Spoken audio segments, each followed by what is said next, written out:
Non, on va pas mettre de musique, mais vous allez les applaudir comme il se doit, s'il vous plaît. Attention, applaudissements, on va commencer avec Boris Rollinger qui est avec nous. Boris, s'il te plaît, viens à boire. Oula, il y a une marche, Il est suivi de près par Bernard Ganet. Attention aux marches, Boris ça va y mourir. Et très proche aussi de Bernard, nous avions Damien Witeka. Damien Witeka qui risque de se faire rattraper par notre dernière invitée, s'il vous plaît, Alexandre Gillet.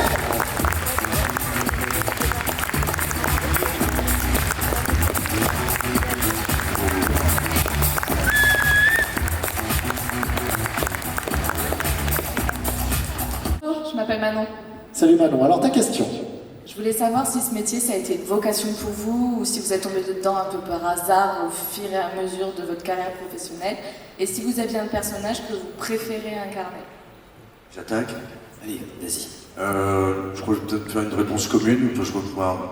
C'est le théâtre qui nous l'a amené. Voilà, moi j'ai commencé comédien, c'est pas pour faire du doublage, moi je voulais être dans le jeu de comédien, faire du théâtre, tourner. Ce qui se fait aussi, puis après on m'a vu au théâtre, on m'a proposé de faire du doublage, et puis voilà, c'est parti. Et personnage, où on peut parler d'acteur, mais moi, Joaquin Phoenix, ouais.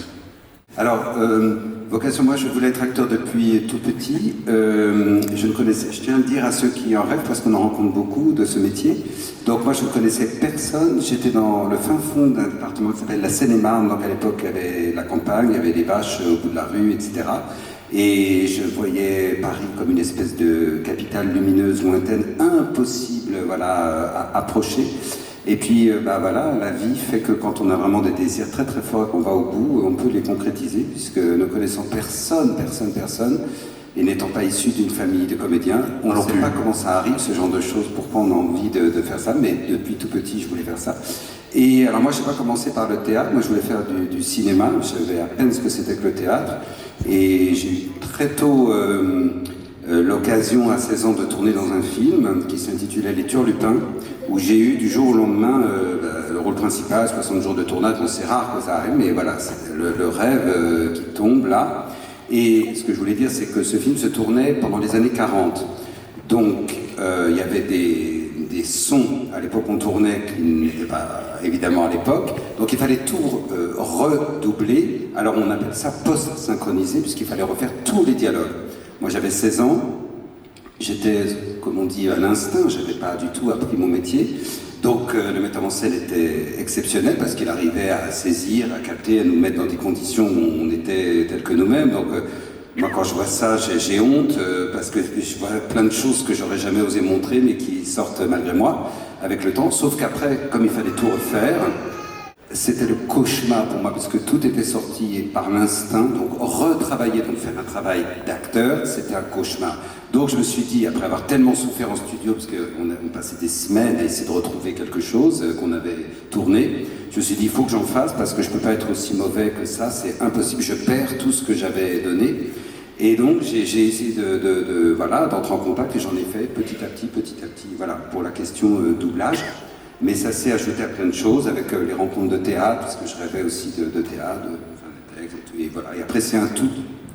Je vais rejoindre mes camarades. Au départ, on ne rêve pas d'être comédien de doublage. On rêve surtout de vivre de sa passion. Moi, j'ai commencé le théâtre entre 17 et 18 ans. Ça a été une révélation pour moi. Et je me suis accroché, j'ai tout abandonné. C'est-à-dire que déjà, je n'aimais pas l'école, donc il ne faut pas dire que j'ai abandonné l'école, c'est plutôt l'école qui m'avait abandonné.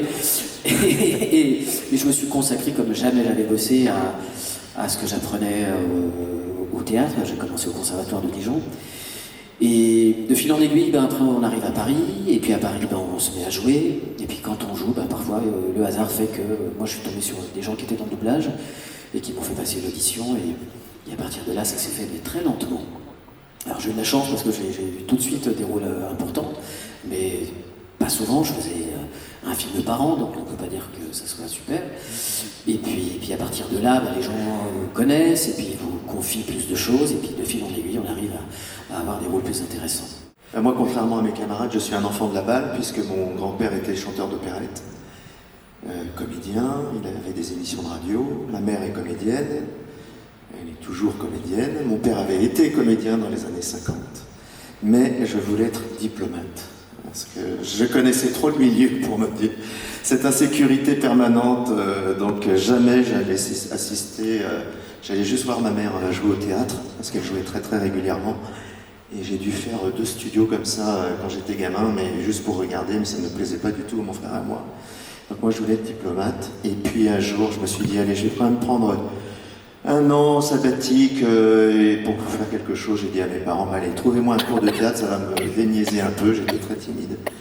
Et puis là j'y ai pris goût, j'ai repris mes études, et puis finalement, de fil en aiguille, effectivement, comme mes camarades, je voulais faire du théâtre, et ma mère m'a mis un peu le pied à l'étrier dans le doublage. Et puis de fil en aiguille, les petits rôles ont amené les grands rôles, et puis voilà. Et sinon, pour répondre à l'autre partie de la question, moi, le personnage qui est vraiment emblématique, qui m'a vraiment beaucoup marqué, c'est Jesse Pinkman dans Breaking Bad. Donc, vraiment, il y a un vrai travail là pour le coup de comédien que j'ai dû intégrer au jeu parce qu'il est tellement loin de moi. Que là, c'est vraiment une rencontre et une découverte de moi-même. Bonjour, merci beaucoup. Moi, je voulais vous demander comment vous êtes arrivé sur le doublage de Marvel. Comment vous avez eu vos personnages, vous avez passé des essais, on vous a appelé, voilà. Tu sais, enfin, moi, je peux répondre à ça. C'est pas que tu choisis, c'est pas toi qui choisis, c'est les studios qui choisissent. C'est souvent quand tu suis un comédien qui a déjà fait d'autres films et qui se retrouve dans un film Marvel, on t'appelle pour le faire. Et après c'est super parce que si on aime ce monde, c'est super. Moi par exemple quand je me suis retrouvé à doubler Spider-Man, déjà j'étais hyper heureux parce que c'était la première fois qu'on arrivait enfin à mettre en scène ce personnage. Avant je pense que les trucages n'étaient pas suffisants pour que ça marche. Et donc c'était un rêve d'enfant. Mais donc dans ce cas-là, enfin oui, moi là ça m'a profondément touché parce que j'étais hyper heureux de pouvoir. Bon, j'avais déjà doublé Tobey Maguire avant, mais ils ont fait une audition et donc j'ai été repris, j'ai eu la chance. Mais effectivement, quand c'est comme ça, c'est un vrai bonheur, c'est un bonheur d'enfant. Moi j'ai eu beaucoup de chance parce que j'aurais jamais dû le faire. Mais oui, puisque le premier Captain, c'est pas moi qui l'ai fait, c'est Maël d'Avant Soulas. Et qui est un vrai bon copain, et il a eu la bonne idée de déménager au Québec. Et donc pour la suite, il a fallu le remplacer. Et ils ont repassé une batterie de casting, et là j'ai fait partie de la batterie des 3-4 comédiens qu'ils ont auditionné pour remplacer Maël sur le 2e épisode de Captain America. Et c'est comme ça que j'ai été choisi. Donc je ne l'avais jamais, ni Chris Evans, ni Captain évidemment. Et depuis, je le fais quasiment tout le temps. Donc merci Maël et merci le Québec. Alors, de mon côté, l'acteur génial Robert Downey Jr., moi je le doublais bien avant que plein de gens naissent ici. Voilà, donc ça veut dire depuis le siècle dernier. Je l'avais doublé, alors à l'époque il n'était pas du tout connu, c'était dans un de ses tout premiers films, on devait avoir pratiquement le même âge. C'était un film qui s'intitulait De la neige sur Beverly Hills, où il jouait un drogué et tout ça. Et cet acteur génial a eu apparemment des problèmes de toutes sortes, comme on peut en avoir tous, voilà, des addictions et tout. Et je crois savoir que les assurances bloquaient, alors que voilà, tout le monde le désirait comme acteur. Donc, il a eu cette chance incroyable pendant des années d'être interdit, si on peut dire, de blockbuster et tout ça, mais de jouer avec des indépendants et des artistes qui voulaient absolument tourner avec lui. Alors, moi j'ai eu la chance de le doubler dans plein de films que personne n'a vu, parce qu'en fait ils ont été édités en DVD. Ils sont sortis à l'époque en DVD et ils sortaient même pas en salle. Mais moi je me régalais, mais ce mec est absolument génial, il y en a plein en plus que j'ai pu faire, ou alors il faisait des apparitions avec des cinéma. Les films sont sur les plateformes. Mais je sais même pas, il y en a qui sont même jamais sortis, qu'on a doublé pourtant. Et il fait des apparitions, mais à chaque fois c'est incroyable. Et puis tout à coup, son talent, comme à force d'exploser dans plein de films, il y a eu Zodiac, il y a eu plein de films où il avait commencé à avoir des rôles énormes, où les gens voulaient absolument l'avoir lui. Chaplin, mais là c'est après, les gros problèmes sont bien. C'est après, oui, oui. Chaplin, c'est là où il explose en fait avec Chaplin. Pas que Chaplin, Et après ça c'est viennent même tous avant, ces avec problèmes Chaplin, c'est pour avec les assurances et tout ça. Et après il y a cette évidemment puisqu'il a explosé avec ça bien sûr. Et moi je l'ai pas doublé dans Chaplin d'ailleurs, il n'était pas si connu que ça. Je l'avais doublé avant, après je l'ai retrouvé et il est revenu pour le parcours, c'est important de le dire, dans Ali McBeal, puisque ça a été une résurrection. Il paraît que la série qui avait un succès énorme dans les premières années, au bout de la 3e année, s'essouffle un peu. Ils le font venir en 4e saison, et là, ça explose, il est génial, bon, voilà, etc. Et donc, comme moi je le faisais depuis des années, apparemment, j'étais celui qu'on a appelé pour le doubler dans ce film, mais qui était loin de devenir le phénomène Marvel. C'était un des tout premiers événements Marvel, donc c'était un film parmi d'autres. Enfin, voilà, c'était pas un petit budget, on s'en rendait compte évidemment, mais on ne pouvait pas imaginer que ça deviendrait quelque chose d'aussi légendaire, parce qu'il y en avait beaucoup, des blockbusters qui sortaient, c'est pas pour ça que ça faisait des cartons qui deviennent cultes. Et là, voilà, donc moi, on m'a contacté, j'ai pas passé des essais sur celui-là, voilà. Bonjour, moi je m'appelle Kylian du coup. Moi ma question elle pourrait paraître bête, mais notamment dans les grands films par exemple qui suscitent énormément de hype et tout, etc. Quand vous doublez, est-ce que vous êtes deux dans la salle de doublage ou alors vous êtes solo, c'est-à-dire pour éviter de dire le spoil et tout, etc. Je pense notamment par exemple à Infinity War avec du coup Captain America et Iron Man.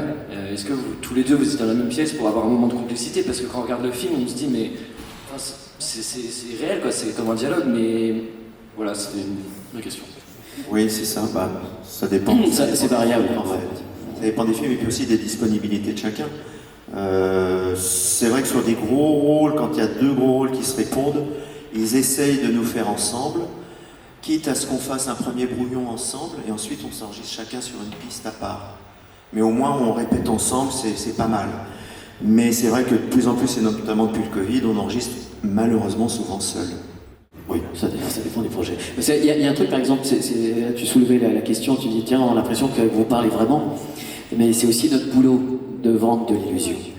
Et c'est-à-dire qu'on va écouter à fond la VO, par exemple tous les Disney que vous voyez, ils sont toujours, le plus souvent, enregistrés personne par personne, chacun sur une piste. Parce que Disney, comme ça, a le choix.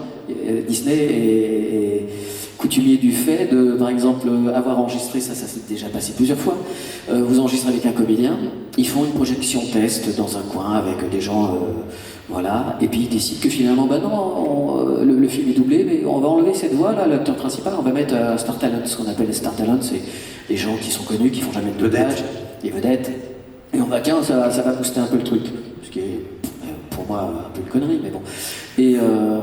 Et donc tout le monde est enregistré sur une piste.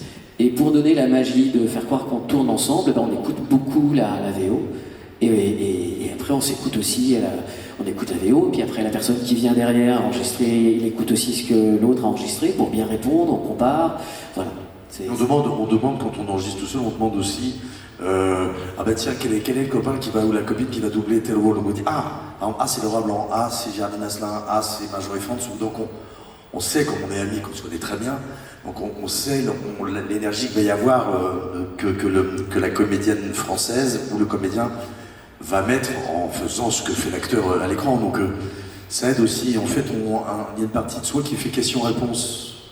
Voilà, donc on a la voix, donc quand on enregistre dans notre petit cinéma intérieur, on a l'image et on a la réplique. Mais c'est plus agréable à deux, quoi. Oui, moi je suis d'accord, parce que même si on est habitué à reconstruire tout seul, en fait, la présence de l'autre, tout ce que vous dites, c'est incomparable pour moi d'être avec quelqu'un quand on enregistre une scène à deux, parce qu'on se nourrit de ce qu'on vient d'entendre, et ça ne s'invente pas.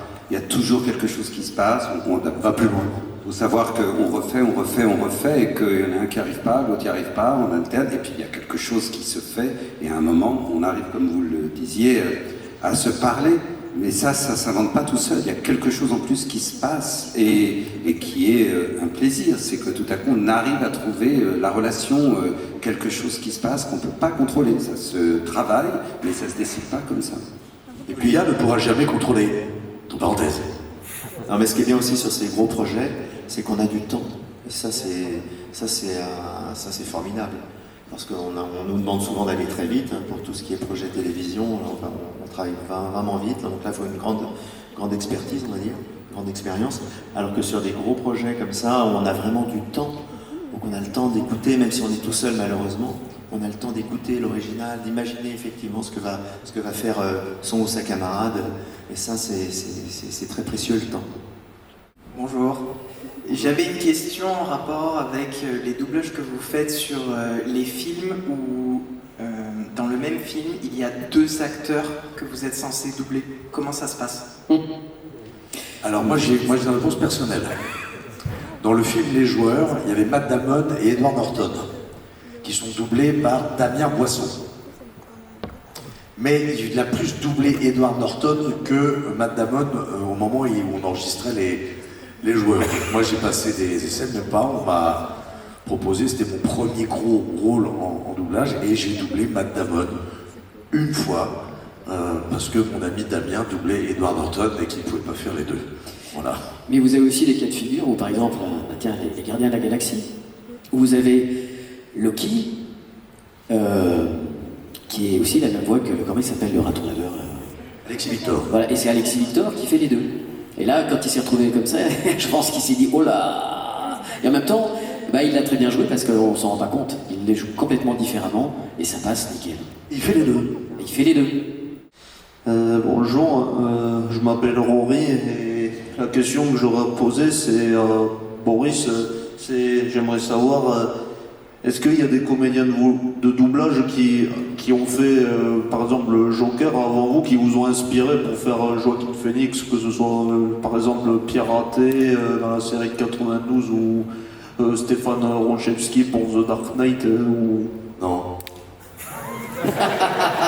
Non, parce que le personnage de Jack Nicholson, le Joker de Jack Nicholson est différent de Stéphane Ronchevski, donc machin. Et là, Joaquin Phoenix, il fait. Moi, je me suis pas servi de ça. C'est-à-dire que je me mets à la disposition de la partition géniale que crée Joaquin Phoenix et j'essaie avec mes petits petons, j'essaie de rentrer dans le costard. Ah oui. En fait, pour moi, c'est le génie de cet acteur, c'est qu'il a créé un immense parc d'attractions avec des manèges de ouf. Et là, il est sur mon épaule, il me chuchote à l'oreille, tiens, vas-y, le parc d'attractions est pour toi tout seul, voilà les clés. Et je suis monté dans tous les manèges. Ce qui m'a aidé, en revanche, c'est le personnage de Rumpelstiltskin dans Once Upon a Time. Parce que pour le rire, donc je savais que j'avais les cordes vocales pour faire le rire du Joker, parce que c'est le rire, il est plus dingue, mais on est dans la même catégorie de cases au niveau des cordes vocales que le rire de Rumpelstiltskin. Il y a aussi King Julian dans Madagascar qui m'a aussi aidé à me dire tiens, techniquement je suis sûr que je peux arriver à faire le rire. Et en fait, ce que je préfère doubler dans le Joker, c'est le rire. Le reste, je dis voilà, c'est pas que je m'ennuie, mais j'ai dit alors le rire il arrive quand? Voilà. Si ça répond à la question. Mais déjà, je suis très heureux de vous rencontrer. Et quand on vous écoute parler, ça donne envie d'être fait votre boulot, pour être pote avec vous, parce qu'il y a d'avoir une ambiance incroyable. Et ma question c'était, est-ce que vous avez déjà rencontré un acteur que vous doublez? Et si oui, comment vous l'avez vécu? Est-ce que vous avez des petites anecdotes à raconter? Alors, moi je peux vous répondre. J'ai déjà rencontré Leonardo DiCaprio. Ça s'est passé à la suite du film La Plage. Parce que pour une fois, justement, ce qui était très rare, quand on double un film avec des acteurs connus qui sont aussi dans le film, souvent ils exigent de bosser tout seul. Et là, sur ce film, j'ai pu bosser avec Guillaume Canet et Virginie Ledoyen, qui ont été des super bons camarades. Quand je dis ça, par exemple, Virginie Ledoyen, on m'avait dit voilà, fais attention, elle est hyper dure, elle casse-couille, tu vas voir, c'est... Pas du tout. Elle a été hyper ouverte. Elle m'a même dit tiens, à ce moment-là, Danny Boyle, le réalisateur, disait à Léo, tu devrais penser à ça sur cette scène, ça serait bien. Elle a aidé à me nourrir. Elle a été hyper partageuse. Et Guillaume aussi, on s'était très bien entendu. Et à la fin, quand le film est sorti, il y a eu une avant-première. Et Leonardo était là, et Guillaume m'a présenté à Léo, et on a discuté avec ses 4 gardes du corps qui étaient autour, et sa grand-mère derrière, je ne savais pas ce qu'elle faisait là. Son agent. Et donc on a discuté 2 minutes, et on a fait une petite photo, voilà. Mais il faut bien vous dire une chose, c'est que les comédiens américains, je pense que pour eux, c'est une chose bizarre qu'on leur enlève leur voix en français. Parce que pour les Américains, ils ne comprennent pas que le reste du monde ne parle pas anglais. Donc voilà. Donc la fascination qu'on peut avoir après pour les voix françaises, ils ne la partagent pas du tout. Alors après, je pense que comme il m'avait présenté avec des termes élogieux, donc voilà, il a été très sympa. Mais je pense que pour les acteurs américains, c'est un truc bizarre, quoi. Ils se rendent pas toujours compte, oui, de ce que c'est, de l'importance que ça peut avoir. Exactement. Beaucoup de films sont actés à 80%. C'est pas dans leur culture. En version française, sauf ceux qui sont bilingues ou trilingues, comme par exemple Viggo Mortensen, qui lui parle très très bien espagnol, français, etc.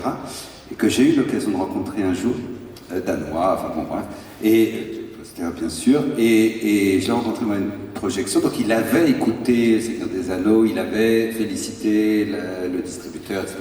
Et il est venu, il a réalisé 2 films, et il est venu pour la présentation de son dernier film Jusqu'au bout du monde, là, où je l'ai doublé aussi. Et donc on me l'a présenté, et alors là, donc lui il sait, il écoute, etc. Puis il m'a regardé, merci pour ton travail.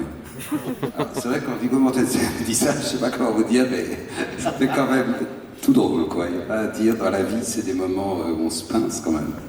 Moi, j'ai juste rencontré Elijah Wood lors d'un gros raout pour la sortie du 2e ou du 3e opus des Seigneurs des Anneaux.